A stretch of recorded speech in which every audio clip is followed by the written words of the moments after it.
स्वागत है आप लोगों का एक बार फिर से मेरे चैनल पे। जो लोग नए जुड़े हैं प्लीज़ आप लोग सब्सक्राइब कर दीजिएगा, जिससे आप लोगों को लेटेस्ट अपडेट मिलती रहेगी। मैं आज बात करने वाला हूँ विनैटी ऑर्गेनिक्स के बारे में। आपके सामने नाम दिख रहा होगा।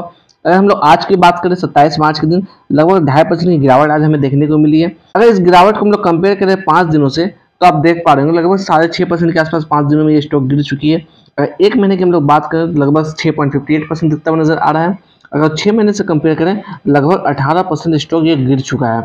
तो थोड़ा इसका हम लोग फंडामेंटल देखने की कोशिश करेंगे अथवा चार्ट पे चल के भी इसे एनालाइज करने की कोशिश करेंगे। अगर हम लोग विनैटी ऑर्गेनिक्स की मार्केट कैप की बात करें तो 15,451 करोड़ यहाँ नजर आ रहा है, जो कि एक स्मॉल कैप की कंपनी है ये।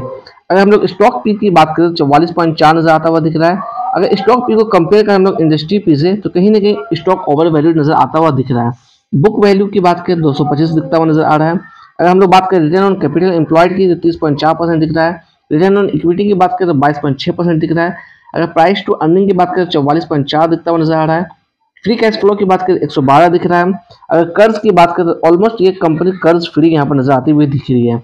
अगर हम लोग गिरवी शेयर की बात करें तो प्लेज परसेंट यहाँ पर 0.66% है, यानी कि 0.66% इसकी जो शेयर है कहीं ना कहीं गिरवी रखी हुई है।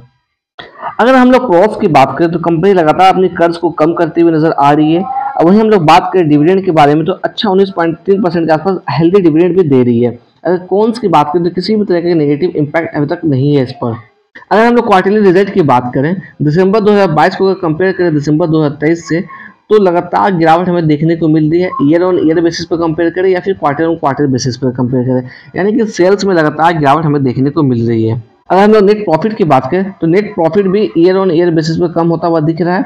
और क्वार्टर ऑन क्वार्टर बेसिस पे कंपेयर करें तो वहां पर भी हमें कमी देखने को मिल रही है। अगर शेयर होल्डिंग पैटर्न की बात करें तो प्रमोटर्स के पास लगभग 74% की हिस्सेदारी है। एफ की बात करें तो 4.71% की हिस्सेदारी है। डीआईएस की बात करें तो 7.55% की हिस्सेदारी है। पब्लिक की बात करें तो लगभग 13.69% की हिस्सेदारी यहाँ पर नजर आ रही है। अगर एक नज़र हम लोग डालें स्टॉक प्राइस के CAGR पे तो आप देख पा रहे हो 10 साल में इसने 27% के CAGR से रिटर्न दिया है। अगर 5 साल की बात करें तो 14% के हिसाब से रिटर्न दिया है, मगर एक साल की बात करें तो -9% के हिसाब से चलता हुआ ये आ रहा है। वहीं अगर हम लोग स्कोर कार्ड की बात करें तो परफॉर्मेंस लो नजर आता हुआ दिख रहा है। वैल्यूएशन की बात करें तो हाई दिख रही है। ग्रोथ की बात करें तो वो भी लो नजर आता हुआ दिख रहा है। According to ticket tip entry point इसकी एवरेज नजर आती हुई दिख रही है। अगर हम लोग फोरकास्ट एंड रेटिंग्स की बात करें तो 12 एनालिस्ट ने इसे कवर किया, जिसमें 25% लोगों ने कहीं ना कहीं बाय करने की यहाँ पे रिकमेंडेशन दी है। अगर हम लोग कॉर्पोरेट एक्शन की बात करें तो डिविडेंड के नाम पे इसने 2023 में 7 रुपए का डिविडेंड दिया था। 2022 की बात करें तो 6.5 रुपए का डिविडेंड दिया था।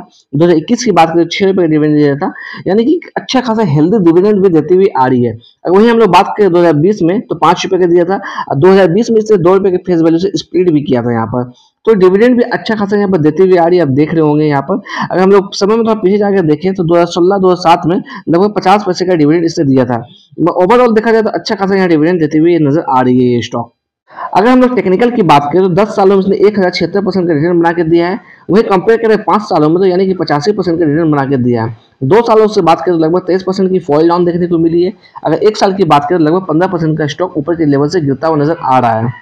साथ ही साथ अगर हम लोग म्यूचुअल फंड होल्डिंग की बात करें तो आप देख पा रहे हो यहाँ पर Mirae asset large mid cap का यहाँ पर 238 करोड़ का इन्वेस्टमेंट है। Mirae asset ELSS tax saver का लगभग 180 करोड़ का इन्वेस्टमेंट है, यानी कि मिराई एसेट का ज़्यादा इसमें इंटरेस्ट नजर आता हुआ दिख रहा है। इन्वेस्को की बात करें तो लगभग 79 करोड़ का इन्वेस्टमेंट है।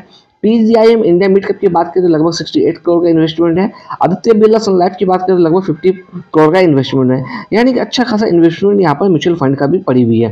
अगर हम लोग चार्ट पे चल के लेवल्स को एनालाइज करने की कोशिश करते हैं, अगर हम लोग चार्ट पे से एनालाइज करने की कोशिश करें तो आप यहाँ पे देख पा रहे हैं इसमें किसी भी तरह का पॉजिटिव सेंटीमेंट अभी फिलहाल नहीं बन रहा है। इसलिए फ्रेश एंट्री के लिए मैं सिर्फ यहाँ पर मना करने की कोशिश करूंगा, आप लोगों को अवॉइड करने की बात करूंगा मैं फ्रेश एंट्री के लिए। सिंपली फ्रेश एंट्री आपको अवॉइड करना है। अगर हम लोग बात करें एक्यूमुलेट करने के लिए तो एक्यूमुलेट करने के लिए भी आप थोड़ा सा रुक सकते हैं, क्योंकि इसका जो स्ट्रॉन्ग लेवल है 1460 है। और जिस तरह का सेंटीमेंट यहाँ पर देखने को मिल रहा है बियरिश सेंटीमेंट, तो हो सकता है ये स्टॉक आपको इसके आसपास भी जाता हुआ दिख सकता हो।